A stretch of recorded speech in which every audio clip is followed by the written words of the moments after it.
Hi everyone, welcome to our video. I'm Sarah Arseneault with She Will Sell It Realty, and I am sitting here with an amazing RBC mortgage advisor, Shelley Podolinsky. And I'm just coming on here because as everyone, my clients, society has been wondering is what is with the rates, what is with the industry, and what's really going on. So I'm excited to be here and be in person and not on Zoom and really ask some questions that you guys have been asking me. So we have some accurate and useful information as you guys are looking to buy and sell real estate. So Shelley, if you introduce yourself and let's get started. Well, first of all, Sarah, thank you so much for joining me today. So as Sarah said, I'm a mortgage specialist with RBC. I've been doing this for almost 5 years and with RBC 13 years, and I absolutely love putting people into their dream homes. So, yeah. Awesome. So Shelley, I'm sure you have been seeing changes in the market as well as we have went from, I don't know, how low did it get there during COVID? Oh boy, we were down in the 1.6, 1.7 at one point. Yeah, so we've went from basically below 2 to almost 6% interest on average in 6 months or so. Yeah, so we're sitting right now with a 5-year fixed of about 5.54. Okay. And that's on a 25-year amortization or less. So yeah, so we have jumped a lot. A lot, which has, I mean, as most of you have seen as well, changed the real estate landscape. If you are at all watching or looking at the sold prices of homes, it definitely has instilled a bit of fear in people and just more hesitation where people aren't jumping as fast as they once were. Doesn't mean it's not a bad time to get in a home. In some ways, it might be a great time, and we'll talk about that. But I just wanted to start off here by introducing the question of how have the interest rates, how do they affect your pre-approval and what you can afford? Yeah, so good question, Sarah. So with the pre-approvals, when we do those for our clients, we have to do them up against a qualifying rate. So what a qualifying rate is, it is 2% higher than what the 5-year fixed rate is. And why we do this is the Canadian government wants us to build in that cushion. So if the interest rates go up when our term comes to maturity, we're going to be successful and able to renew into that next phase as opposed to being very tight. So it is a cushion that we build in. So up until recently, in the spring, I was doing pre-approvals at about 5.2%. With the increases, I am now doing pre-approvals at about 7.54%. So this does change your pre-approval. So what I always recommend to my clients is please check back in with me every time there is a change in the market, change in the interest rates. When you hear, check back in with me and let's review that pre-approval to make sure that those values, those purchase numbers that I gave you are still in line, because the more the qualifying rate, the availability and that purchase price does come down. So we want you absolutely ready to get into the market and running with those correct numbers. And you're definitely right. Like, the market has changed so much in terms of rates. As I have new listings and people reaching out I might not know and they tell me they are pre-approved, I really have to talk with them and make sure that they can afford the home. One, we don't want someone that's not qualified, looking at homes. But two, we also have to make sure for their own safety that they are qualifying and they're not going to get themselves into a situation where they're putting an offer in on a home and they can't afford it. Mm-hmm. Because, legal liabilities there as well.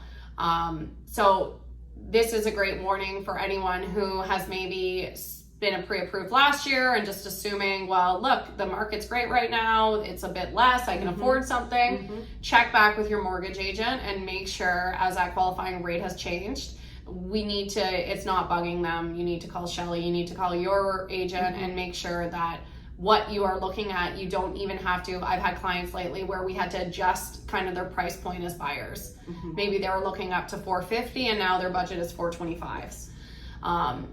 The bonus is generally the market does correlate. So, prices have came down a bit with the interest rates. Not great for sellers in all cases, okay for buyers, but we need to make sure that we are looking at this. Another question I had is, what is the difference between like a fixed rate mortgage and a variable? So I know this is a burning question for a lot of individuals, and this is something that I have explained in full detail with a lot of clients as of late, more so over the last 5-6 months.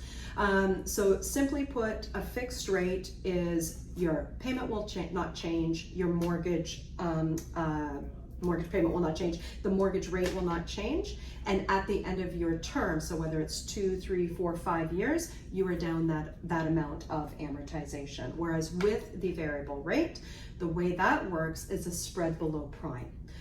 So right now, I was just telling Sarah that our variable rate, the spread has, gotten a little bit smaller. So our variable rate right now is 4.5%. But what that looks like is if the prime rate goes up, that means that less of your money goes towards your principal, therefore it increases your amortization. And if prime rate goes down, that means your amortization comes down. So with clients that currently have, I'm just going to jump into the next one. Yep. Clients that currently have variable mortgages, I have one myself, and historically they have said those with a variable are still saving money. But what you need to do is you need to get back with your representative at the bank and discuss what options you have, because what's happening as the prime rates go up, it's forcing those amortizations out. So the maximum amortization we can have on a mortgage is 30 years. And so if it gets beyond that 30 years, we have to make adjustments. And there's several options. You can do, double up payments on your mortgage payments, which is what I'm doing. You can do extra payments towards your principal on your mortgage, or you can adjust that payment to bring it down within 30 years. So RBC customers will be getting a letter soon just stating those options out there. But yeah, there are options, and it's still a viable option. I'm still really talking about it with my clients and letting the clients make a decision, because there is risk involved, right? You have to watch it a little more closely than a fixed rate. And I would say that really shows there's different type of people, just like financial investments or kind of what type of home you want. It depends your level of risk and kind of your monthly budget and planning. If you were into this variable mortgage, let's say you bought it a year ago and now it's up so high. Even myself, I got the letter in the mail saying I think we went into the mortgage last year, but my 25-year mortgage, due to the rate increases, if I were not to put extra, is up to 40 years, which, like Shelley said, is not good. So we have to then adjust our payments based on that to fix it. But for some people, this might be out of budget or, just something they're not comfortable with. So if you would have chose a fixed rate in the beginning, it would have standardized it across 5 years.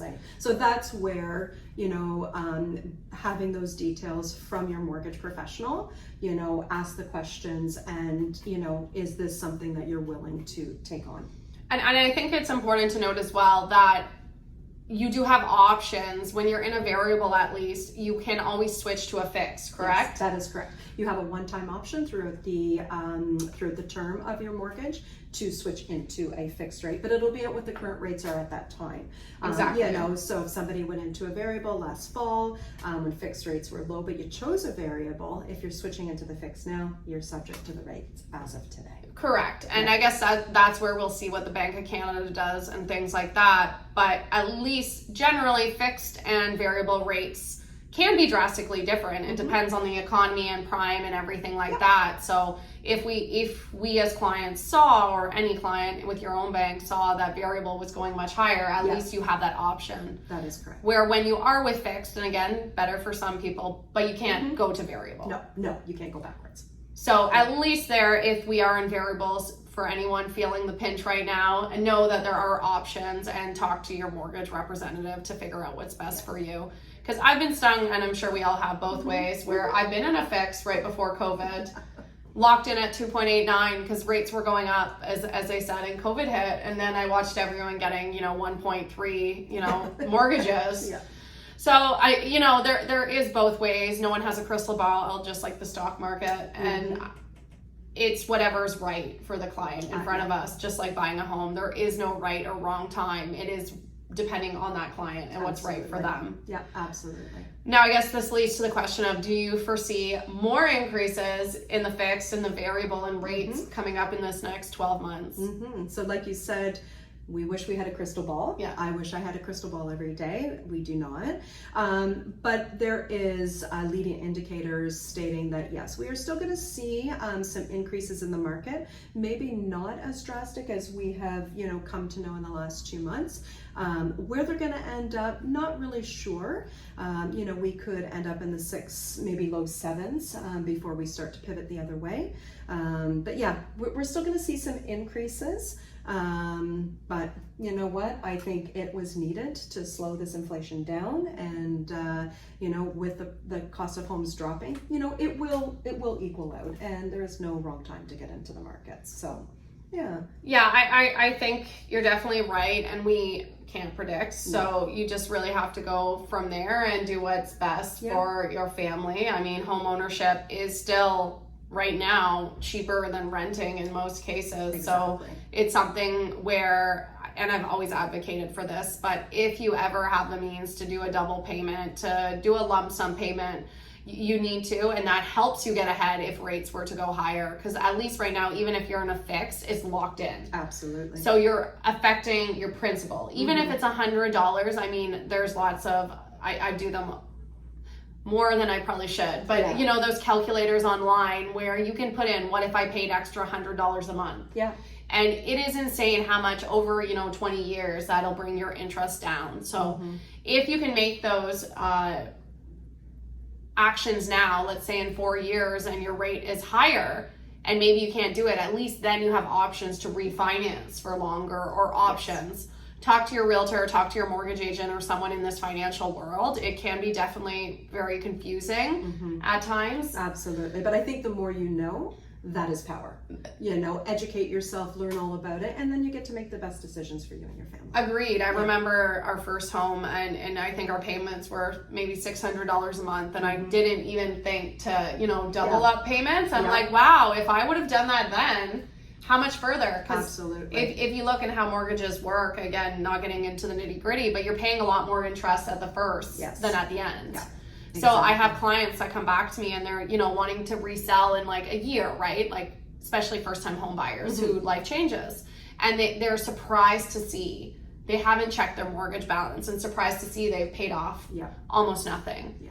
And we're going to see that more and more as rates get higher. So that even $100, anything makes a difference. So I think that's one of my biggest, as I learn more and more, takeaways for myself. Absolutely. Something else that I've learned in the last year or so is some banks offer firm approvals and some don't. Again, one bank isn't better than the other. They're all have different values, but how is RBC's firm approval good in this environment, and explain to everyone what the firm approval means? Absolutely. So firm approval is something that RBC offers. We are the only bank to offer it. And what a firm approval is once you have an offer on the table with a realtor, your offer has been accepted, and us mortgage specialists take your offer to our credit team. We get it approved. Once it's approved, it's approved. So we're not going to pull a credit bureau the week before you're closing. You could lose your job the very next day, buy a big F-150 the next day, and we will still honor that approval. So that means that, it is going to close. You're not going to be left hanging at the last hour looking for a mortgage. So yeah, that is something, once the offer has been accepted and I put it through the credit team, that we have that firm approval. So it is a really good news story, and it takes a lot of stress away. Yeah, and I think a lot of people don't realize this. So just to make sure it's extra clear, this doesn't mean your pre-approval is the same as a firm approval. Correct. That is so correct. Once you have your pre-approval, then you buy your house through me or your realtor, then the bank says there's your firm approval. I think what a lot of people don't realize is between that firm approval and closing date, that banks can pull another credit check. They can look into what you bought after for that new home, between now and closing. They can relook at it because the markets and interest rates have changed. Ask for another pay stub. Yes. And if you're not working, then there's your approval. You lost your job, whatever. Whereas I guess what Shelley's saying with RBC's firm approval is that it is firm. It doesn't matter if you lost your job a day after they said signed, sealed. It will close on closing day, and you will get your mortgage. That is correct. So that's definitely could be important to some people, especially if they are in kind of either contract work or something that's not as stable. That's a really great thing to have. It is a good thing. Awesome. So Sarah, I have a question for you. Okay.